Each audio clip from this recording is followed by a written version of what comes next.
Olá, eu sou Edilson Oliveira, estamos começando mais um podcast Um Leão por Dia. Hoje a gente trouxe aqui o professor Alexandre Weiler, doutor, foi meu professor, e eu quis trazer ele aqui para falar um pouquinho para aquelas pessoas que estão aí lutando e que não desanimam nunca.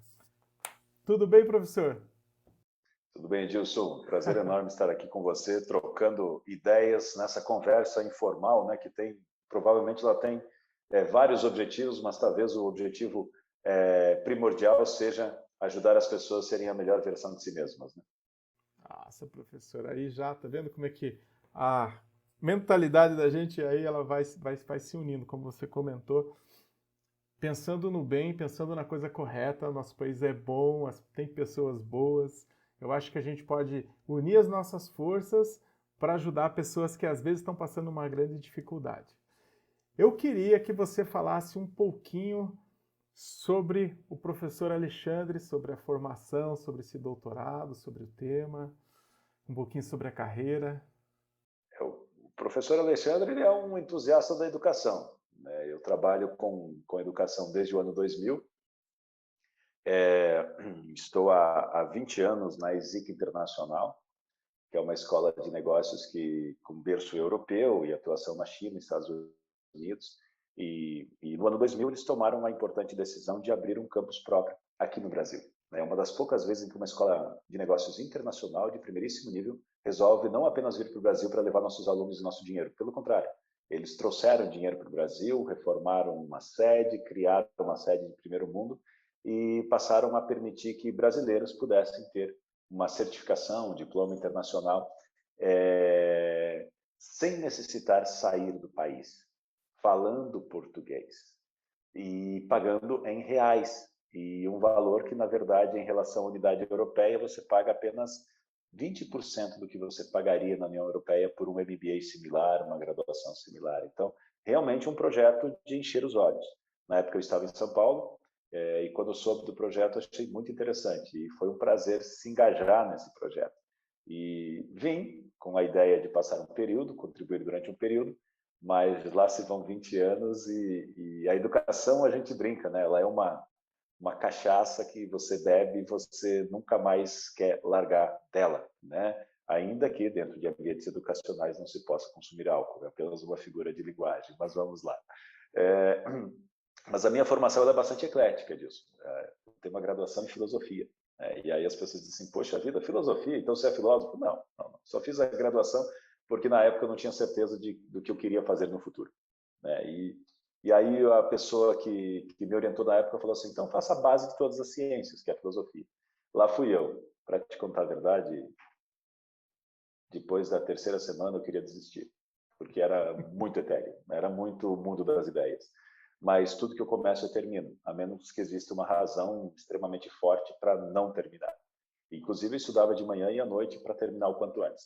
E aí ali mesmo eu conheci a filosofia da linguagem e a lógica matemática. E aí me apaixonei por tecnologia. Aí fiz pós na área, certificações na área de Microsoft, Linux, etc. E criei a minha primeira empresa de desenvolvimento com um sócio meu. Lá fiz pós-graduações nessa área de tecnologia, fui avançando. E aí lá eu descobri que tecnologia por si só não resolve o problema, porque eu falava de bits e bytes e os empresários, os gestores falavam de ROI, de payback, falavam de gestão. E aí eu fui fazer meu primeiro MBA, foi aí e aí o que eu conheci marketing, eu conheci gestão, e aí mestrado na área de administração pura, mestrado na área de gestão de instituições de ensino superior, 2 mestrados, depois mais uma pós em gestão de AD e agora recentemente um doutorado em administração. E recentemente agora durante a pandemia é um curso de formação executiva na Chicago University de inteligência artificial, machine learning aplicada à tomada de decisão para líderes e gestores. Então, nós vivemos hoje numa época de lifelong learning, né? É um palavrão para dizer que a nossa geração nasceu para ser aperfeiçoada. Nós iremos fazer isso até o último dia das nossas vidas. O que você faz, Edilson, e é o que você propicia também para as pessoas, com certeza, através desse canal. A gente nunca vai parar de aprender. Ou em momentos formais, com títulos, etc., aulas formalizadas, ou em momentos informais, através de vídeos, através de infográficos, através de leituras, ou através de trocas entre amigos, como essa daqui, onde a gente começa, gera teses, antíteses e vai avançando. Mas sou entusiasta, sim, da educação, do desenvolvimento. Eu acredito piamente que o nosso país tem tudo para ser uma grande potência. E ele é, porque ele tem tudo do bom e do melhor que um país precisa ter para ser uma potência. Matéria-prima, fonte de energia, mercado consumidor, povo talentoso, aguerrido, trabalhador, etc, etc, etc. E nós não temos grandes intempéries aqui, graças ao bom Deus, né? E graças à natureza. Porém, nós só precisamos de gestão e precisamos de gestão internacional. Então, eu acredito que a educação e a gestão têm condições de transformar um país, desde que as pessoas que aqui vivem queiram ser cidadãos de verdade, né, e assumam isso para si. O bom de trabalhar numa escola de negócio internacional é que a gente começa a conhecer pessoas, países e etc. E a gente vê países que não têm nem 10% das riquezas que nós temos sendo grandes potências, né, e dando uma qualidade de vida para os seus cidadãos muito acima daquela que nós damos. A única diferença é que passa justamente por aquilo que a gente falou. As pessoas querem ser cidadãos de verdade e querem lutar pelo seu país de verdade. E eu ainda sonho muito de que a gente consiga fazer isso. Porque aqui na ESIC Internacional, a exemplo de você, Edilson, que luta, que ajuda, que tem sua própria empresa, que faz a sua empresa crescer e faz outras empresas crescerem a partir do ensinamento que você dá, nós temos tantos outros alunos egressos aqui na nossa instituição, né, que hoje estão fazendo seu primeiro bilhão, que hoje estão nos Estados Unidos, em Manhattan trabalhando, estão na França, estão na Índia, estão na China, como gestores, como diretores, tendo seus próprios negócios, e que um dia sentaram num banco de graduação, lá em 2005, lá em 2006, lá em 2010. Temos alunos agora que se formaram em 2016 e já estão com seus primeiros milhões no bolso, né? Não que dinheiro seja necessariamente o tempo todo a mensuração, mas o impacto que tem na sociedade, para suas famílias, é que faz a grande diferença. Então, poder participar desse processo, eu digo que é um privilégio, por isso que eu sou um grande entusiasta disso. Eu sou, assim, um fã de carteirinha da ESIC. Fui fazer a ESIC, quando procurei pela faculdade, procurei assim, qual é a melhor faculdade que existe? Até surgiram alguns outros nomes, mas me afirmaram com certeza que a melhor era a ESIC.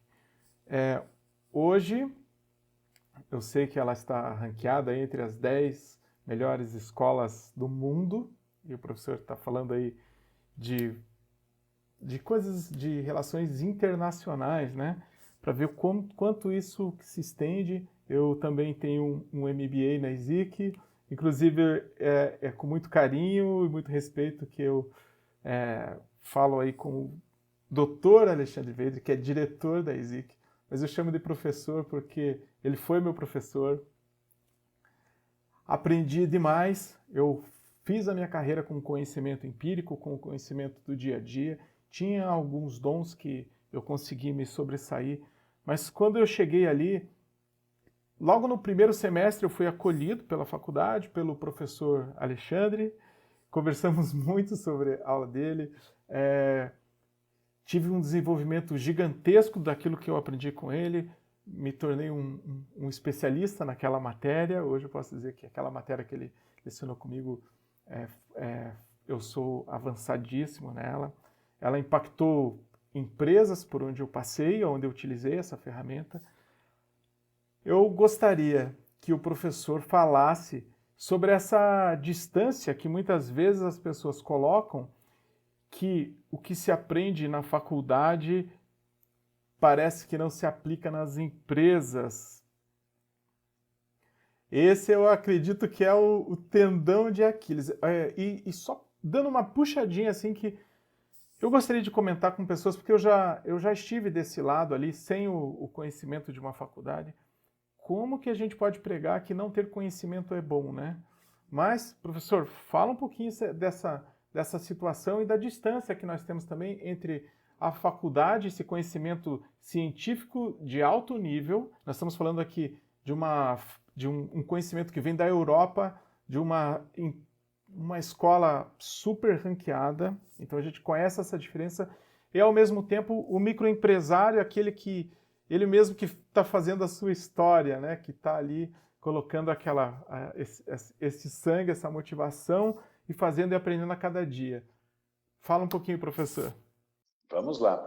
Bom, a primeira questão que você puxou aí, né, a questão da internacionalidade, ela é extremamente importante, né?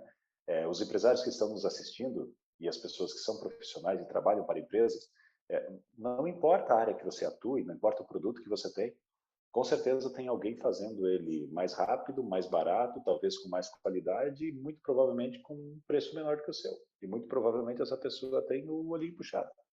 Então, não, a regra né, a gente não consegue mais competir no mundo localizado, global e local ao mesmo tempo, com técnicas puramente nacionais. Não que o que se faça no Brasil não seja importante e relevante, não, é de uma relevância extrema. Mas nós precisamos saber também o que acontece lá fora. Um olho no gato, outra na sardinha, porque senão a gente acaba sendo atropelado ao longo do tempo. Então, dali a importância justamente da internacionalidade e de trazer conhecimento internacional. Por isso também que provavelmente os nossos alunos eles têm tanta performance, por isso que eles têm tanto resultado, porque a gente tem essa preocupação da internacionalidade. E daí o outro componente que você trouxe também, Edilson, que é o que preocupa as pessoas, né? A distância entre teoria e prática. Né? E a gente nem pode culpar tanto assim as pessoas por terem essa crença, né? Porque quando a gente fala teoria e prática, as duas deveriam ser a mesma. Porque a prática existe para tornar vivido aquilo que é pensado, que é a teoria. E a teoria existe para tornar pensado aquilo que é vivido, que é a prática. Então, em teoria, as duas deveriam ser a mesma coisa. E aí a nossa mente já diz assim, sim, na teoria sim, mas na prática, professor, é diferente, né? Porque existe um descolamento, né? E aí, infelizmente, a gente olha para isso e a gente descobre que a maior parte das instituições de ensino superior, infelizmente, elas se debruçam apenas sobre a teoria. Né? Citam 20, 30, 40 autores sobre um determinado tema. E quando o aluno pergunta, tá, e como que eu aplico isso na minha empresa? Eu tenho esse e esse problema. Aí muitas das vezes o que ele escuta é aquela coçadinha de cabeça e um veja bem, e logo depois de um veja bem vem um monte de enrolação, e aí vem uma sugestão de que o próprio aluno pesquise sobre isso ou faça sua monografia sobre isso, ou seu TCC sobre aquilo, ou seu trabalho sobre aquilo. Então, essa dificuldade de sinergia que existe em em muitos dos direcionamentos de pesquisa do ensino superior, as pessoas experimentaram isso, por isso elas têm essa crença. A maneira de vencer isso justamente é em escolas de negócio. Né? E por isso que eu recomendo para as pessoas, né? Busquem escolas de negócio. Porque lá existe sinergia entre teoria e prática. Mas escolas de negócio de verdade, não apenas aquelas que têm o nome de escolas de negócio. Né? E aí uma das coisas que você já começa a farejar é o seguinte, poxa vida, né? Os professores que estão lá, eles são apenas mestres ou doutores ou eles têm vivência prática? Eles são consultores na área de verdade? Quantas empresas que eles já trabalharam, quantas empresas eles já quebraram, quantas empresas eles já ressuscitaram ao longo desse período. Eles são empresários ou não são empresários? Eu sou diretor de uma escola de negócios, mas para poder sentar nessa cadeira aqui eu tenho 2 empresas. Né? Então, eu tenho que ter cheiro de empresa. Se eu não tiver cheiro de empresa, eu não consigo chegar em sala de aula e ter interação entre teoria e prática. Não que o doutorado e o mestrado sejam coisas ruins, mas eles são extremamente focados em teoria. Você vai para os paradigmas, você vai para a base do processo. Você faz pesquisas muito aprofundadas para isso. Mas os nossos empresários, eles precisam da prática, eles precisam dessa ponte. E às vezes o descolamento ele existe. E aí, né, existem pessoas que chegam num momento tal que fazem aquilo que você falou tão bem assim, Edilson, e que às vezes chega a ser triste, né? Justamente descrer da importância de estudar. E aí começam a citar, fulano, curiosamente, se tornou milionário e não tem nem o segundo grau. Beltrano nunca nem fez faculdade e se fez, o famoso self-made, né? Ele se fez por conta própria. Nessas horas, a gente tem que lembrar da fábula da raposa, do lobo e do urso. Né? Dizem que um urso encontrou uma clareira cheia de lebres, quis matar a fome, mas ele era muito lento para tentar pegá-las.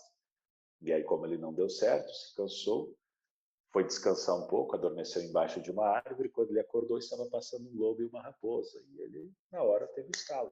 Falou assim, olha, ei, lobo e raposa, eu encontrei um lugar que tem lebre pra caramba. Vocês devem estar com fome. Se nós fizermos uma sociedade, nós 3 conseguimos caçar lebres. E aí um olhou para o outro e falou, claro, vamos nessa. Pô, nós 3, contra algumas lebres, a gente resolve.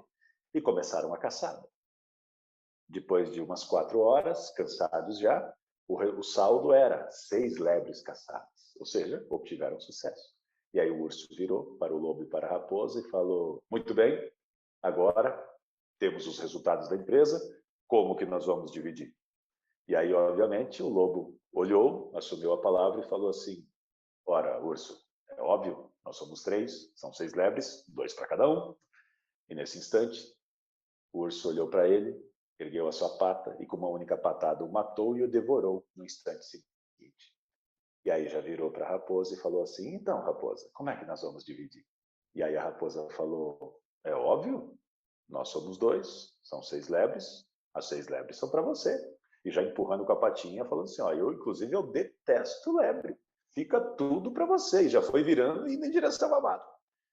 E aí antes que ela mergulhasse dentro da mata, o urso interpelou ela uma última vez e falou assim, ô raposa, antes de você ir embora, só me conta, como foi que você ficou tão sábia? E aí a raposa falou, é óbvio, senhor urso, eu aprendi como lobo. Dali vem algumas lições. A primeira delas talvez seja jamais faça sociedade com ursos, né? Mas, ou seja, faça sociedade com alguém do seu tamanho, porque senão o resultado não pode ser muito bom. Mas talvez a principal lição seja uma resposta justamente para as pessoas que têm essa crença. Eu não vou dizer que ela é de toda equivocada, mas ela se equivocou ao longo do tempo e talvez ela não sirva para escolas de negócio. Talvez ela sirva para algum tipo de instituição de ensino superior. E eu não vou dizer que essa pessoa está equivocada, porque talvez a experiência dela mostrou isso para ela. Mas eu digo que em escolas de negócio é diferente.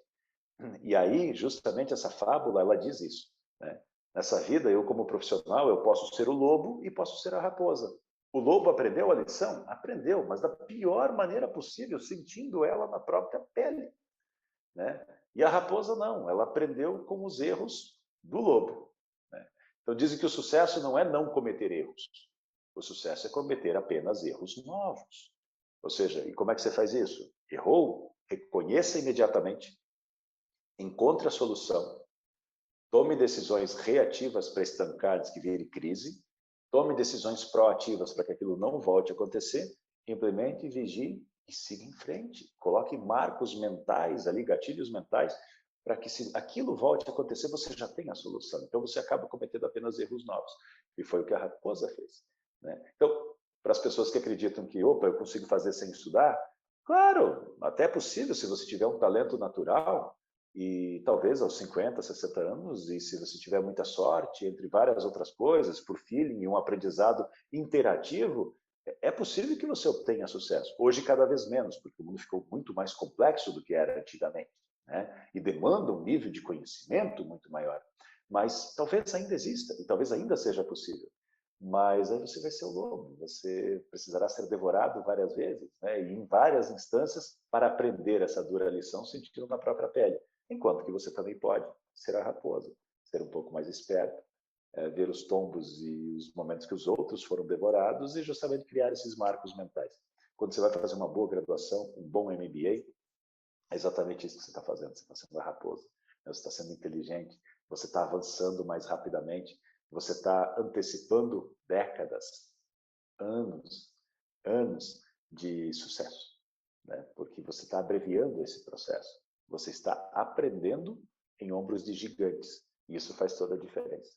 E talvez, né, uma última fábula para terminar, evita que você seja o coelhinho nas garras da águia, né? Porque a águia adora devorar coelho. E quando ela vê um coelho, ela agarra ele ou uma lebre, né, e sai voando, e vai subindo, e vai subindo, e vai subindo. Chega um momento onde o coelho começa a olhar ao redor e diz assim, nossa, que vista linda, nossa, que sensação gostosa, esse ar batendo no meu rosto. Nossa, os outros coelhos nunca tiveram aqui em cima. E ele olha para o lado, ele vê águias voando do lado, do outro lado ele vê águias, ele vê uma águia junto com ele, e logo, logo ele tem a sensação de ser águia, e que o mundo tem aquela perspectiva. E durante aquele período ele se sente uma águia, só que logo, logo ela abre as garras, ele cai lá de cima, se estatela para que ela possa devorar.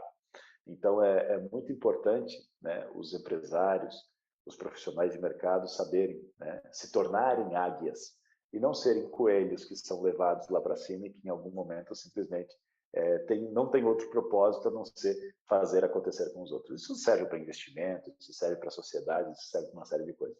Mas como é que você detecta isso? Apenas com muito conhecimento.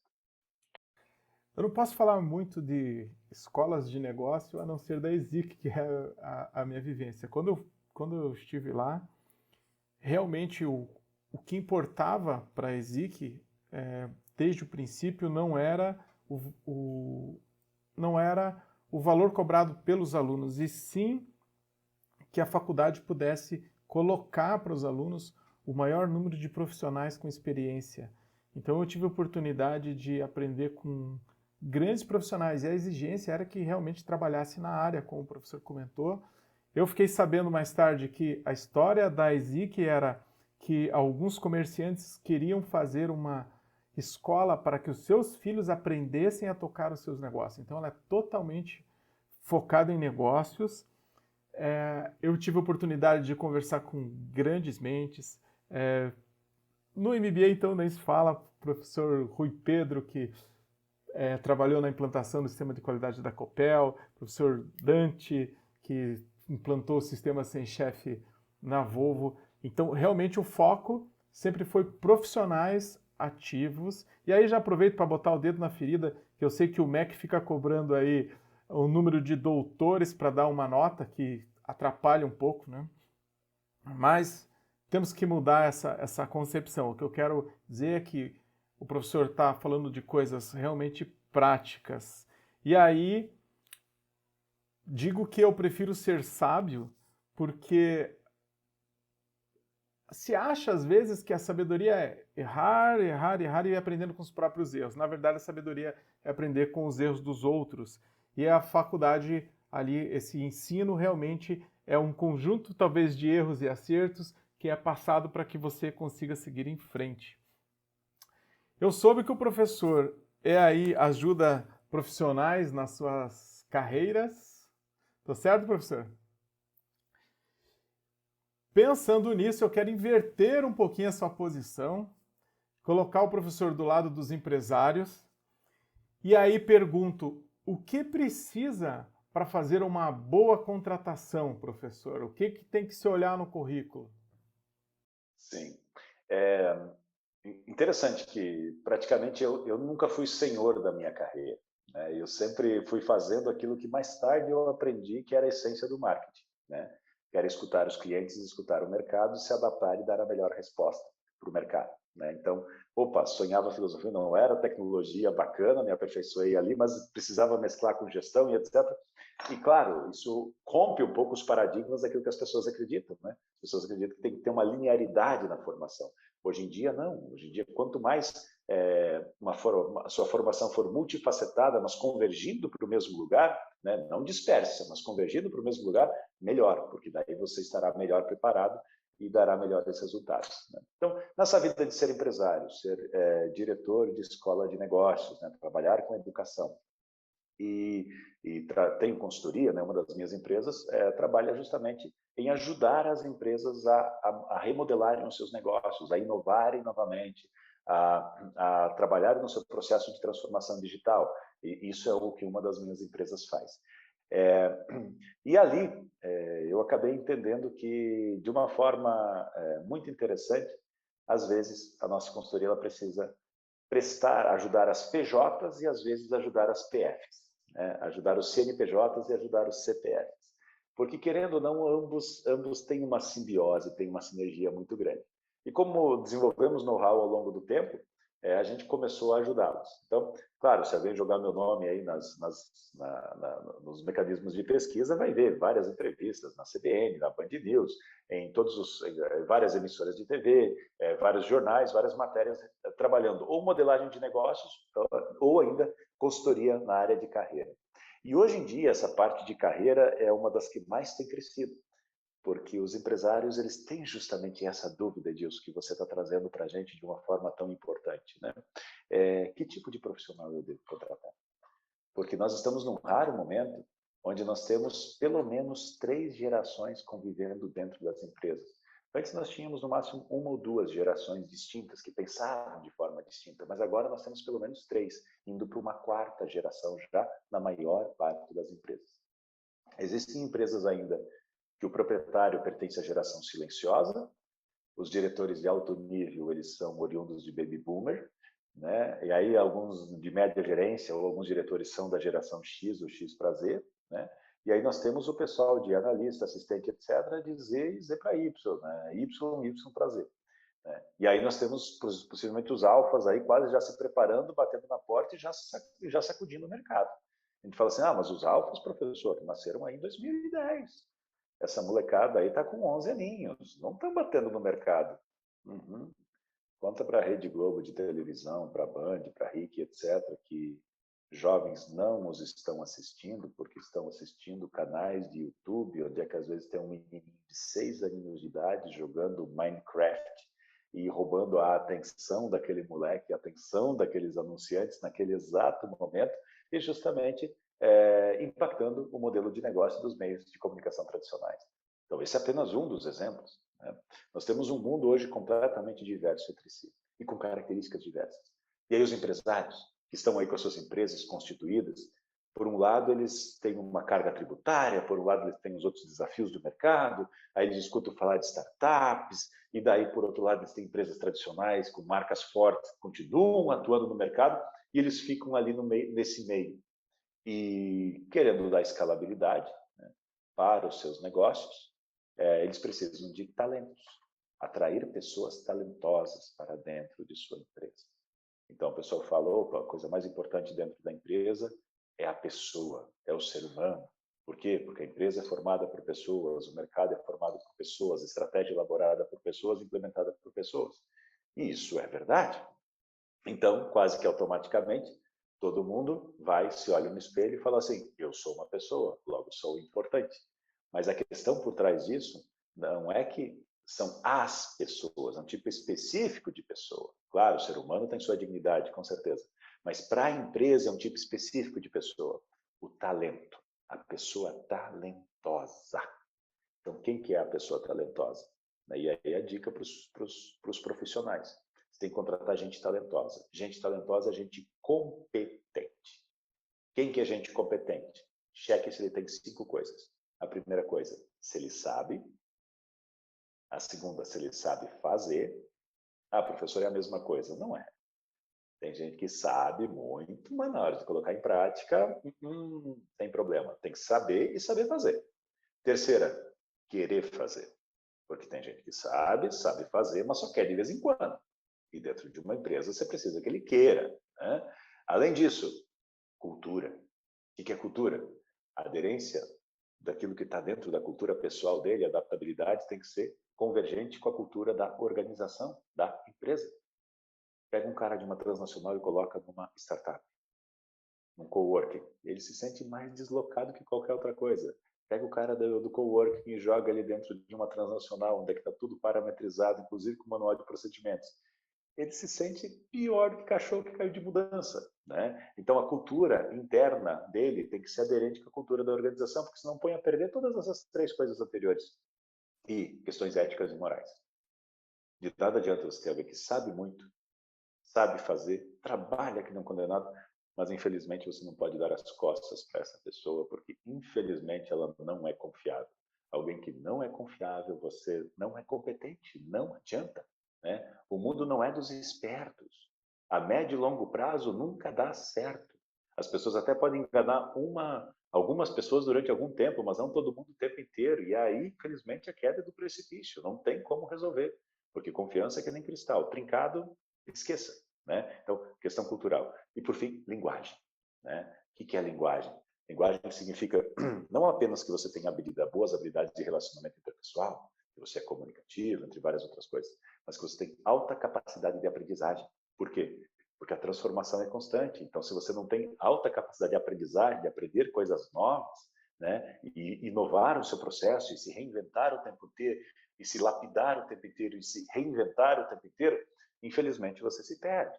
Então, linguagem, aprender, mas também disponibilidade para repassar isso para os outros. De nada adianta numa equipe de 10 você ter um cara que é o craque. Você precisa que ele repasse esse conhecimento, esteja disposto, não guarde essa informação como poder, porque você precisa de 10 craques. Foi por isso que a gente perdeu de 7-1 na Copa do Mundo, né? Porque nós tínhamos craques. E se nós colocássemos individualmente cada um dos nossos jogadores comparados com o seu análogo alemão, né, nós éramos melhores. Cada zagueiro nosso era melhor do que cada zagueiro alemão. Cada atacante nosso era melhor do que cada atacante alemão. Mas o único problema é que nós tínhamos um aglomerado de craques e eles tinham um time. Eles tinham um time, né? E o resultado foi 7-1. Eu sei que eu estou mexendo na memória afetiva das pessoas que estão nos ouvindo nesse momento e o coração até fica apertado. O meu também, né? Mas nós temos que aprender essa dura realidade. Então, isso é a questão da linguagem. Você tem que repassar para os outros, tem que ter essa capacidade. E, claro, bom relacionamento interpessoal. Às vezes eu até brinco, né? Existem algumas pessoas que nasceram com uma anomalia genética. Nasceram com uma patinha no lugar da língua, não consegue falar se dá patada nas outras pessoas, né? Isso é um problema seríssimo, né? O bom relacionamento interpessoal, ele é fundamental para que você tenha equipes de alta performance, né? Então, saber fazer, querer fazer, cultura, ética, moral, entre outras coisas, e a questão da linguagem. Porque tem gente que sabe muito, trabalha, é ético, etc., mas infelizmente você tem que botar ele num quartinho para trabalhar sozinho, porque ele não tem condição de trabalhar com as outras pessoas. E isso é perigoso, né? Ah, não, mas ele é um talento, ele é fora da curva, eu não posso perdê-lo. Sim, é verdade, mas eu não posso colocá-lo com outras pessoas, porque senão acaba ficando problemático. Sim, acaba ficando problemático, mas o problema é que como ele não repassa isso para ninguém, quando no dia que você perdê-lo, infelizmente vai tudo junto com ele. Esse conhecimento nunca foi da sua organização e nunca te deu vantagem competitiva de verdade. Vamos embora, né, Então, professor? a minha recomendação para os colaboradores para os profissionais aí que estão contratando, é atuar nessa linha, com gestão por competência, desenvolvimento continuado e lifelong learning. Nossa. Na verdade, isso aí está quase um livro, professor. Vamos escrever junto. Vamos. Eu tenho andado aí por algumas pequenas aí, empresas, microempresas, médias empresas. Eu tenho ouvido muito sobre contratar por habilidades, né, e demitir por comportamento. Uma dica aí para essas empresas pequenas e micros, como escapar dessa situação? Sim. Aí a fórmula, ela acopla nisso que você acabou de falar, Edilson. Contrate caráter e desenvolva as competências. Essa é a recomendação. Porque mudar o caráter de alguém é algo complexo, difícil. A história da pessoa, as propensões da pessoa, não quer dizer que seja impossível. Não, por favor. Eu não sou tão inatista, determinista em dizer que isso é impossível. Mas o trabalho é muito mais complexo. Então, entre uma pessoa que tem todas as competências, mas tem sérios desvios de caráter, e uma pessoa que tem o início das competências e das habilidades demandadas, porém de caráter, né, propensão, força de vontade, ela sobra, contrate esse segundo e não o primeiro, né? Porque muito provavelmente é aquele extremamente competente, mas com problemas de caráter, ainda que sejam pequenos, ele coloca a perder a sua empresa e a sua organização. E isso ou internamente, ou com as suas equipes, ou com os seus colaboradores, ou isso em algum momento vai acontecer. Quais os erros, professor, na hora da contratação? Quais os principais o professor tem acompanhado neste momento, assim, porque houve uma alteração no formato de tudo, é home office, às vezes o funcionário que trabalhava bem de uma maneira, não trabalha bem da outra, e às vezes precisa equipar melhor, fortalecer o time. O que tem acontecido aí? Quais são os maiores erros na hora da contratação? O maior erro talvez seja justamente, né, não contratar o caráter, né, se deixar levar por aparência, se deixar levar por algumas situações. Então, quando você vai contratar por competências, você vai ter que fazer uma série de filtros com as pessoas para garantir que esses 5 recursos de competência estejam aí. Você não vai analisar só currículo, você vai fazer testes, você vai fazer dinâmicas, você vai investigar as redes sociais daquela pessoa, porque na entrevista ela vai te dizer, né, que ela tem N pontos positivos e defeitos, provavelmente só 2. O primeiro deles é ser perfeccionista e o outro deles é ansioso por resultados e não conseguir dormir por resultados, né? Então todo mundo é perfeito nessas horas.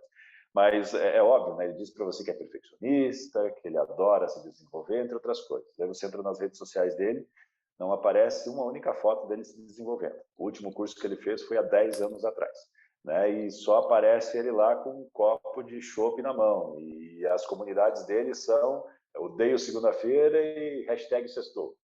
Nada contra, pelo amor de Deus, a nossa vida ela tem que ser completa, claro que tem que ser completa, não é só trabalhar, temos que ter nossas dimensões emocionais, psíquicas, família, tudo isso é extremamente importante. Né? Não podemos nos mensurar apenas por questões financeiras, entre outras coisas. Mas é primordial, não podemos esquecer que isso precisa acontecer. Então, Professor, primeiramente, né, contratar do jeito certo. Contrate do jeito certo com este foco. E valorizar quem realmente é talentoso na sua empresa. Porque tem que aprender quem é caro e quem é barato na sua empresa.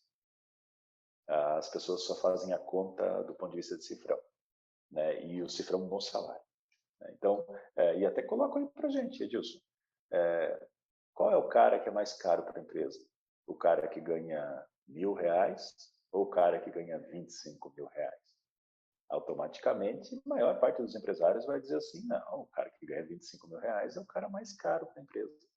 Tá, mas se o cara que ganha 25 faz você ganhar 5 milhões todo mês, né? Faz você ganhar 1 milhão por mês, ou 250 mil por mês, e o cara que ganha 1.000 faz você ganhar 1, ou faz você perder 500, qual que é mais caro para a sua empresa?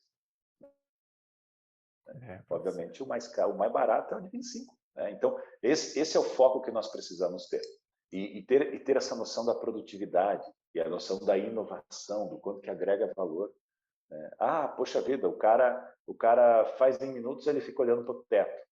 Tá, e eu não estou pagando ele somente por resultado que ele deu em minutos. Então, se ele conseguiu fazer em minutos o que o outro leva um dia inteiro para fazer, é porque ele se preparou, se desenvolveu. E se ele conseguiu fazer em minutos, tem que remunerar ele pelos anos de estudo, pela performance e pelos resultados. Não é pelo tempo que ele ficou ali sentadinho olhando para a tela. Aliás, a pandemia ela escancarou essa situação, né? Porque muitos gestores caíram do cavalo. Eles faziam a gestão à moda antiga, né? Eu chamo assim a gestão do binóculo. Né? Olhou, o cara está sentado, está na mesa dele, está parecendo ocupado. Maravilha, esse cara chega antes, vai embora depois que todo mundo, e sempre está lá, ele é modelo no que ele faz, beleza. E o outro cara ali, às vezes parece estar distraído, etc. Mas na pandemia, onde você delegava e cobrava resultados, aí apareceu quem realmente estava ocupado e quem realmente estava dando resultado. Muito líder, muito gestor confunde estar ocupado com progresso, confunde movimento com progresso. Progresso sempre é obter melhores resultados. E nem sempre quem está ocupado o tempo inteiro está progredindo. Pode até estar se movimentando para caramba, mas está empregando tempo, esforço, dinheiro, recursos e está gerando pouco resultado. O digital impactou muito aí essa parte da contratação. Eu sei que algumas empresas ainda não utilizam desse recurso para pesquisar realmente, para fazer essas pesquisas que o professor está comentando aí. Como? Por onde que o empresário começa a averiguar o profissional dentro dessas redes sociais que estão ali rápidas para você descobrir coisas? Para contratar? Para contratar, professor. Sim, perfeito. Um dos caminhos é justamente, né, você acessa as redes sociais que a pessoa possui. Né? Você vai ter que ser um pouquinho stalker aí nesse negócio, né? Mas lá no LinkedIn, se ele fez um bom dever de casa, o LinkedIn dele estará perfeito. Aí, dá uma olhadinha no Instagram dele. Se tem TikTok, dá uma olhadinha no TikTok, dá uma olhadinha no Facebook. E aí, especialmente, verifique a aderência entre essas 4 redes sociais. Verifique se não é um de um jeito no lado, de outro jeito no outro, de outro jeito no outro. Claro, às vezes ele aprendeu a direcionar a comunicação para cada perfil, cada público específico, mas se não existem informações que brigam entre si ali no meio dessa história, isso é muito importante. E claro, né, existem aí outros sites, né, o Jus Brasil, mostram os processos que a pessoa já passou, tem o escavador.com, o escavador, inclusive a logo é uma maquininha, uma escavadeira mesmo, né? Ele busca as informações da pessoa em vários locais. Então, tem muita informação aí disponível durante muito tempo. Né? Um exemplo, né, para os empresários. A pessoa está ali, ela aparece para você, ela diz, eu sou genial, eu tenho um currículo ótimo, faço isso, faço aquilo. Ok. Mas aí o curioso é que nos últimos 8 anos essa pessoa passou por 8 empresas diferentes. Claro, Nada contra, você tem que correr atrás do seu sonho, você tem que buscar as coisas, mas a pessoa é tão azarada assim que errou 8 vezes, que precisou ir trocando, ou esteve em empresas que não duraram tanto tempo e por isso teve que sair, e aí você vai lá e verifica 8 ações trabalhistas, né? Repito, as pessoas têm direito a ter os seus direitos trabalhistas preservados. E sim, elas têm os seus direitos e é importante que exista segurança jurídica para todo mundo, tanto para empresário quanto para trabalhador. Né? Essa regra do jogo clara, aberta e ética, ela é de extrema importância, porque isso dá segurança para os dois lados, é extremamente importante. Mas 8, né? A pessoa é tão azarada assim que realmente ela nunca acertou uma empresa que fosse ética para ela poder trabalhar e ela sempre teve que mover uma ação judicial depois do processo e nunca foi capaz de estabelecer um acordo amigável no meio desse processo ou, né, apontar as situações que estavam acontecendo. Então, são situações, né? Não apenas as redes sociais, mas o intercâmbio, a aderência, a congruência e a, digamos assim, e a veracidade daquilo com o qual você está trabalhando.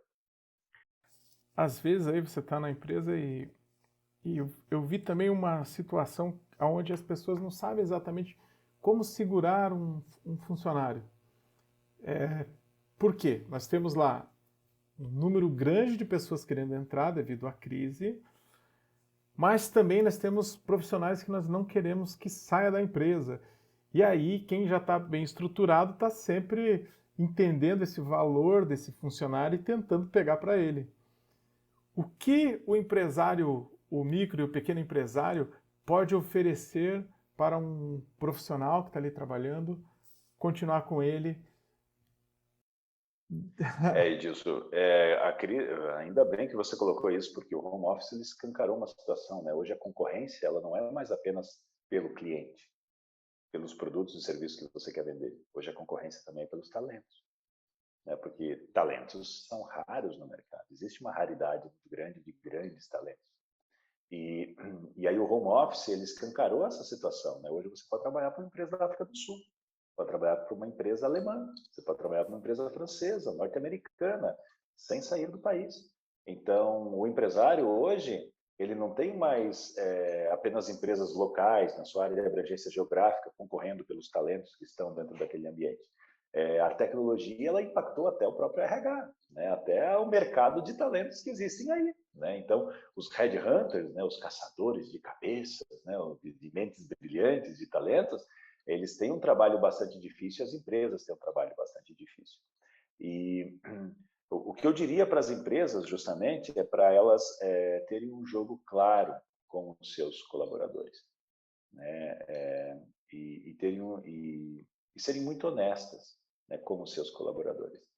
Oferecerem, né, tanta participação nos lucros, deixarem as pessoas saberem que quanto mais a empresa crescer, né, mais as empresas crescerão junto com elas, porque quando você percebe que você está num barco que é vencedor e que cada remada sua realmente importa e é reconhecida, e se graças a isso vocês poderão trocar por um barco maior, e nesse barco maior você terá um local de honra, de acordo com a performance e os resultados que você obteve, que existe justiça dentro desse processo e clareza dentro desse processo, normalmente as pessoas talentosas e éticas elas tendem a ficar.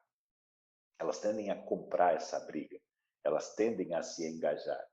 Eu conheci recentemente um casal que veio fazer aqui um dos nossos MBAs. Se não me engano, você fez o de gestão de projetos, né, Edilson? Gestão de O, projetos. o casal que esteve aqui conosco fez o MBA Executivo em Gestão de Projetos, um MBAzaço de 600 horas, padrão internacional, PMI na veia, fabuloso o MBA que você fez. E tem um outro MBA de grande porte aqui também, que é o MBA de Gestão Empresarial, MBA Executivo de Gestão Empresarial. E mais tarde eles também derivaram e fizeram o nosso MBA, que é uma parte na China e uma parte nos Estados Unidos. Mas eles têm uma rede de alimentação, de restaurantes e cozinhas industriais. E o grande segredo do crescimento deles é justamente, né, o fato de, ao criar um novo... O primeiro, eles já fizeram isso. Identificaram quais eram os garçons que realmente vestiam a cabeça. E nesses garçons, eles chegaram e disseram assim, olha, eu pretendo comprar mais um daqui a 4 meses. E aquele de vocês que tiver a melhor performance será o meu gerente daquele novo. né? E, inclusive, vai ganhar parte da sociedade, né? Poxa vida, aí o cara está comprometido com a pele, está comprometido com tudo, né? E assim eles cresceram quase 12 restaurantes em ano e meio, né? E aí já assumiram cozinhas industriais, além do B2C foram para o B2B, né? E foram ampliando, e sempre com essa técnica, sempre com essa técnica. Isso, daí a pessoa, ela busca conhecimento, ela busca desenvolvimento, ela dá o seu melhor, ela se engaja, ela veste a camisa. E claro, né? Eles poderiam não dar à sociedade, né? Você pode ficar com 100% da propriedade da empresa? Claro que você pode. Mas o que custa você dar 20, 25% para outra pessoa? Ah, mas eu não vou ficar levando 100% dos resultados, eu só vou levar 75% ou 85%. Perfeito. Mas que tal levar 75% de 12 ou levar apenas 100% de um ou dois, né? E aí, especialmente, depois de 4 ou 5, você dona 100% deles, quando é que você vai viver? Né? Quando é que você terá a sua própria vida? E a ganância, ela tem limites também, né? Então, esse cuidado é muito importante. E, claro, para as pessoas, Edilson, eu diria o seguinte, quem é profissional, cuidado com as ofertas que lhe fazem, porque muitas das vezes lhe assediam com um excelente salário. E devo dizer que o salário deve ser o 8º item ou 7º item que você considera antes de mudar de empresa. Talvez um dos primeiros seja justamente o ambiente de trabalho que você vai encontrar nessa próxima empresa que estão lhe oferecendo. Se é um ambiente insalubre, e muitas empresas hoje estão doentes por dentro, porque as pessoas não duram muito tempo, fuja daquilo, né? Nada adianta você ser o cara bilionário da UTI, né? Você ser o cara mais rico do cemitério. Nenhum salário vale um AVC ou um infarto. E isso que te corrói por dentro e afeta a sua família, afeta você mesmo, então fuja disso. Saiba quem são seus colegas de trabalho, se eles vão somar com você ou não. Saiba quem é seu gestor imediato, se ele vai se sentir ameaçado por você ou não, e se ele vai dar espaço para que você realize, né? Saiba se lá as regras são claras, se lá você vai ter espaço para se desenvolver e continuar crescendo, ou se te encaixotarão e te tornarão obsoleto no mercado dentro de 4, 5 anos, porque te cercearam de tal maneira que você não vai continuar avançando. Saiba como aquela empresa está no mercado, porque você, profissional, tem uma marca pessoal. Só que curioso que as empresas por onde você passou, elas são marcas que você agrega a sua marca pessoal. E elas podem ser marcas que puxam a marca pessoal para baixo ou que te jogam para cima. É por isso que o jogador de futebol escolhe bem os times onde vai jogar quando ele pode, né? Justamente porque, né, não é apenas o salário, né? Então, é claro, é um exemplo não tão adequado assim, mas é apenas para ilustrar a situação. Então, quando você vai avançando nessa situação aqui, né, ao quanto que me apoio, né, no meu desenvolvimento pessoal, que oportunidades eu tenho para aprender aí, eu vou poder crescer lá dentro, como que isso será, né? E esse local para onde eu vou crescer, eu realmente quero esse local? Ele realmente é algo que vai valer a pena para mim? Ou não? Né? Nós precisamos entender bem isso daí. Então, fica o recado não apenas para os empresários, mas também para os talentos que estão nos ouvindo aí. E, claro, os empresários, deixem isso claro para os seus colaboradores. Dizendo assim, olha, aqui eu tenho para você um ambiente legal. Aqui eu deixo você crescer, aqui eu te apoio, aqui você tem uma liderança, você tem uma chefia, aqui você se realiza. E quando isso aqui crescer, você terá o seu lugar, e na medida que você ajudou a fazer crescer. Então, isso é o que torna as empresas extremamente lucrativas. E só para fechar o raciocínio, esse é o segredo das grandes empresas norte-americanas, né? Foi o segredo da Microsoft, foi o segredo da Apple. Justamente parte do salário dos primeiros colaboradores eram pagos com ações da própria empresa. E talvez por isso a Apple, a Microsoft sejam as empresas que têm o maior número de milionários entre os seus colaboradores. Porque a pessoa sabia que, além de entregar o resultado, ela com a valorização da empresa, o salário dela poderia valer 10 vezes mais ao longo do tempo. Professor, dá aula em várias instituições de ensino. É diretor da ISIC, então trabalha numa outra instituição ali com outras funções. É empresário ali. Tem, assim, um acúmulo de conhecimento muito grande. Está ali no dia a dia. Mas é uma pessoa como todos nós. Eu gostaria que o professor falasse sobre o dia que o professor teve que enfrentar um leão. E como que foi esse amansar o leão aí? Eu acredito que os leões eles surgem todo santo dia, né? Quem é empresário, quem é gestor, quem é diretor, que está numa posição de alto nível sabe que os leões eles estão aí, né? Eles existem e assim a semana começa ou o dia começa, você não sabe quantas mordidas você vai levar, nem de onde elas virão, mas que você vai levar, você vai. Isso você sabe, né? Eu até brinco, né? Antigamente a gente falava, né? Opa, se a vida estava muito dura, a gente tinha aquela expressão, né? Tô matando um leão por dia. É uma expressão que a gente tem para dizer que as coisas estão duras. Hoje eu até falo assim, bons tempos aqueles em que a gente matava um leão por dia, porque depois do quarto, quinto leão, a gente se especializa no leão e daí a coisa começa a ficar mais fácil, né? A prática leva à perfeição. Hoje em dia a gente está gerenciando o zoológico. Os bichos eles se multiplicaram, né? E cada um com as suas particularidades.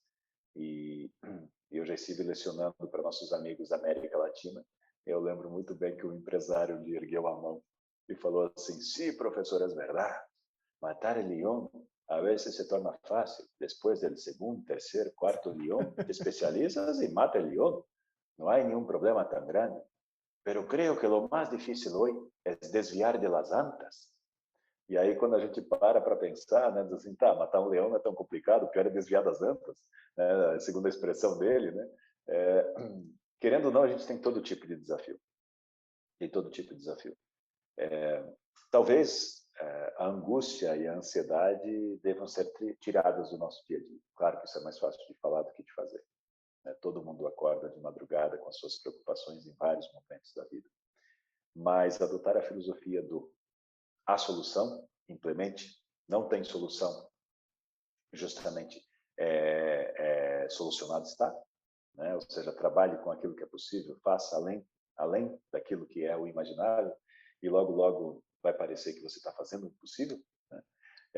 Isso traz resultados. Então, ao longo da vida, com certeza, né? Desde fazer as dissertações de mestrado que foram complexas, desde assumir diferentes desafios que foram complexos, desde a transição de carreira, né, de sair de tecnologia pura e simples, que dominava e já tinha virado zona de conforto, e ir para uma área de gestão, desde criar novas empresas. Acho que já devo ter atendido mais de 480 empresas com a minha consultoria. E cada empresa nova é um leão, né? Porque quando você se compromete de verdade com aquela empresa e você quer que ela obtenha melhores resultados, ela acaba sendo um leão que você precisa trabalhar, né? Alguns, talvez, que sejam bem interessantes de contar, eu não posso contar aqui por questão de sigilo, né? Mas eu acredito que ouvir as pessoas sempre seja muito importante, muito relevante. Ouvir as pessoas, entender o porquê elas estão falando, entender o que está nas entrelinhas, né? E se preocupar de verdade com as pessoas. Porque as pessoas de boa índole, quando elas sentem que você se preocupa com elas de verdade, elas tendem a se engajar, baixar a guarda e somar com você na solução. E isso talvez seja o mais importante quando você se depara com o leão. É encontrar pessoas dispostas a somar com você na solução. Obrigado, professor.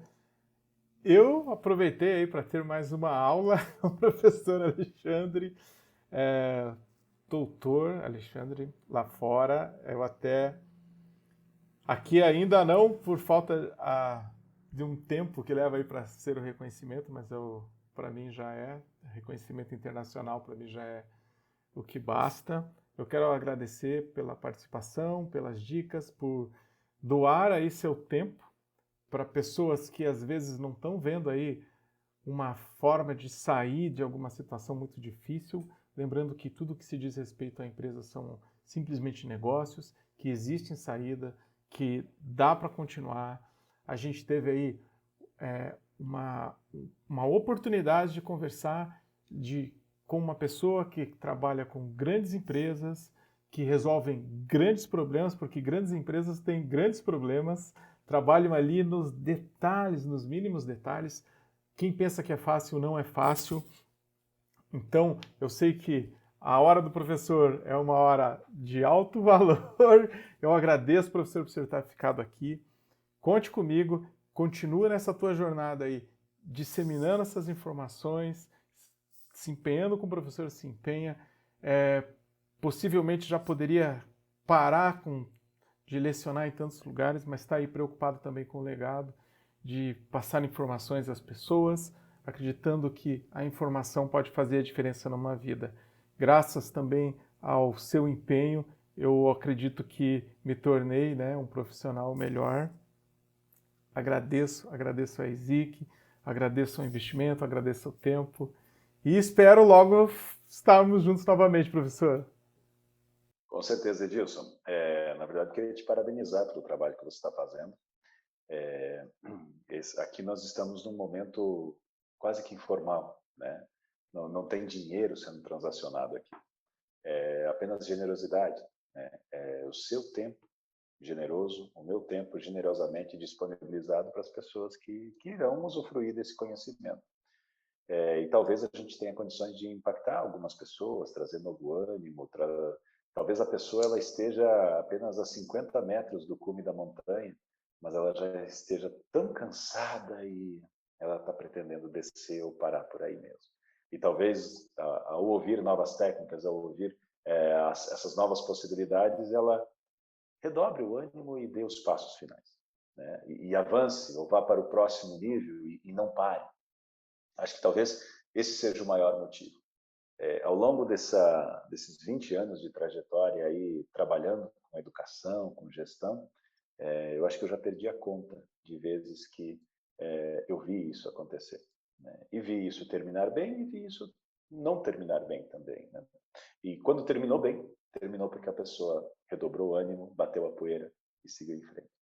E parabenizo você pelo trabalho que você está fazendo, Edilson. Conte conosco.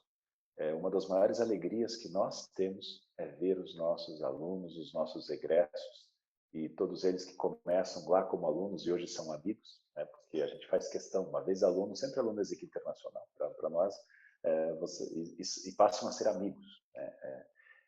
E ver vocês brilhando, vocês se realizando, né? A gente vê no seu olhar a alegria, o brilho, a satisfação, né, por aquilo que você está fazendo. Isso não tem preço, né? Isso não tem preço. Conheço CEO de grandes transnacionais que, infelizmente, o brilho já se foi há muito tempo, e se ele pudesse, ele abdicaria de onde ele está, né? Poxa vida, é melhor ser assim, né? É ter brilho no olhar, ter a certeza do que você está fazendo. Eu leciono, sim, em várias instituições de ensino, colaboro com várias. E eu percebo que isso faz com que a famosa generosidade, que nós falamos agora há pouco, gere generosidade. Por isso, talvez também a gente tenha aqui um corpo docente tão seleto, porque ao colaborar com as outras instituições de ensino, os coordenadores de lá também me cedem os melhores professores de lá também, né? Isso, repito, generosidade gera generosidade. A médio e longo prazo, isso sempre faz a diferença. Curioso que eu não posso arrogar a mim mesmo isso como uma descoberta. É o meu avô que falava isso. Ele falava assim, olha, faço bem, não olhe a quem. E no dia que você precisar, das centenas de pessoas que você ajudou, infelizmente, mais de 90% vão fazer de conta que nem aconteceu. E alguns, pelo fato de você ajudá-los, ainda virarão as costas e outros ainda lhe atacarão pelo fato de você ajudar. Estranho, mas irão fazer. O ser humano tem essas coisas. Mas, pelo menos, uma dúzia, 5, 6 mãos serão estendidas para você. E isso é tudo que você precisa. Então faça por essas, porque você nunca sabe quais que são. Você nunca sabe o impacto que você gera na vida das pessoas. Então, siga avançando por esse caminho e eu gostaria de encorajar você, Edilson, a seguir em frente. Não que eu precise fazer isso, porque eu sei que você é extremamente motivado, você é extremamente competente no que você faz e você é um exemplo em vários aspectos. E muitos deles justamente nessa forma aguerrida de abordar o mercado, nessa forma exemplar, nessa preocupação com qualidade que você tem também, e de botar a excelência naquilo que você faz, né? Então, mas mesmo assim fica o recado para os nossos amigos que estão nos ouvindo aí e renovado o ânimo aí para seguir nessa maneira. E com certeza, seguiremos juntos quantas vezes forem necessárias. Isso aí. Obrigado, professor. Espero te encontrar pessoalmente logo. Valeu. Tchau, tchau, professor. Valeu, Edilson. Valeu.